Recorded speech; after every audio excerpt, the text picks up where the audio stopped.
Кичә республикабызда илебез тарихында иң фаҗигале көннәрнең берсе – хәтер һәм кайгы көнендә күп кенә истәлек чаралары үтте. Алар җиңү яулаган әби-бабаларыбызның батырлыгын киләчәк буыннарга искәртеп тора. Казанның Чабакса бистәсендә дә хәтер митингы узды.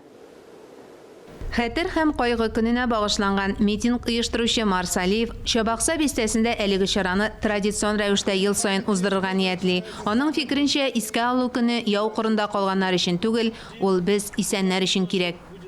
Безнең балаларыбызның балалары белсен өчен без бүген җыелдык. Менә шушы датаны билгеләп узырга. Чөнки аны бу даталарны белмичә нинди буын әзерләгәнебезне дә белмичә торабыз. Шушындый патриотик тәрбияви чаралар аша ата-бабаларыбыз тыл хезмәтчәннәренең батырлыгын яшь буынга да җиткерә килик дип искәртте чыгыш ясаучылар. Шушы сугышта минем бабам үлеп калды, 18 яшьлек абыем үлеп калды.